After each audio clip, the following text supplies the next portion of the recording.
Okay, this is just a short video to emphasize a really important point for your paper, and that's that you always have to identify the supporters and critics' reasons and data. First of all, always identify the reasons in your paper, and of course that's in Tolman terms, according to the group. When you're writing an informative paper that deals with a controversial topic, all the reasons in the paper will be those that are maintained by either supporters or critics.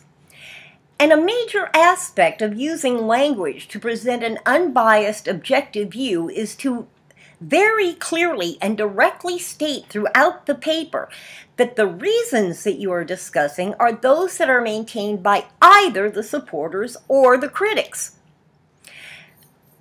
If you don't, readers may identify those reasons as being reasons that you as a writer endorse instead of those that are maintained by either the supporters or the critics.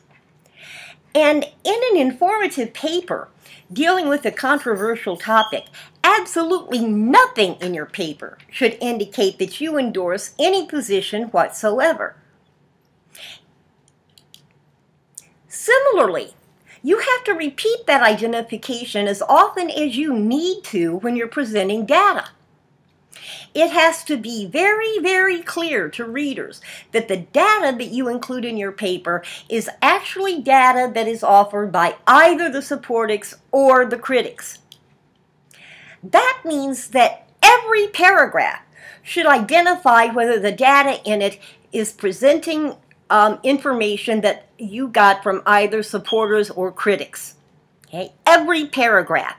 So if you have 2 or 3 paragraphs that deal with a single reason, in every paragraph you have to repeat supporters state or critics state. Okay? You have to say that at least once in every paragraph other than an occasional transitional paragraph. It isn't necessary to identify the data that is supported by supporters or critics in every sentence, and that should read sentence, not section, okay? But you might have to repeat it within a paragraph.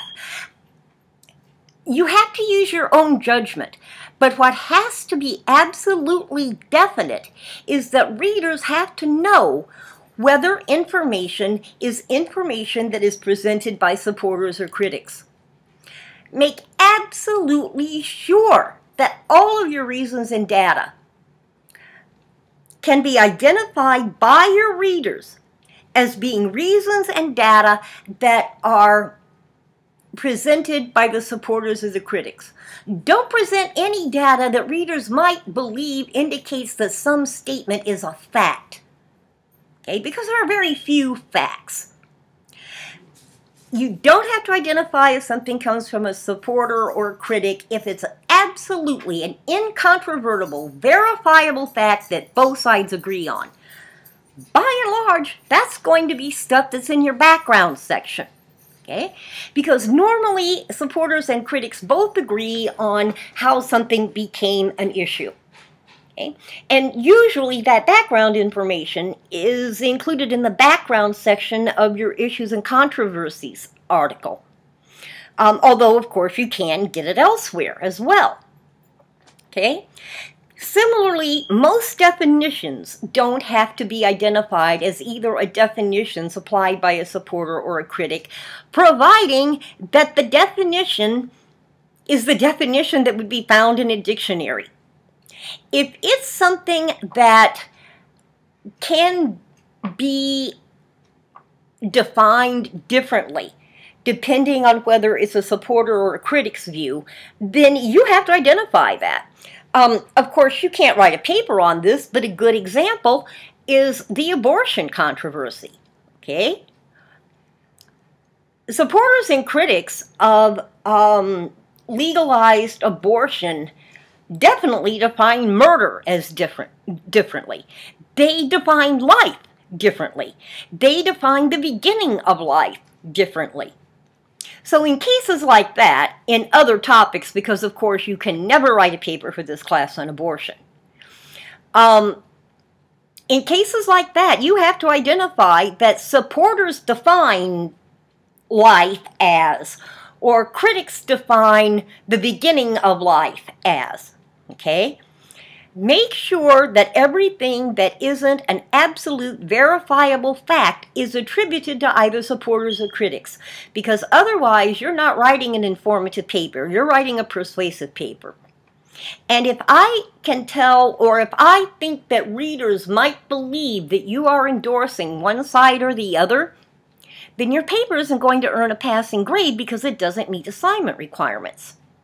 Okay, so this is a very, very, very important point. That's why I made a video for this.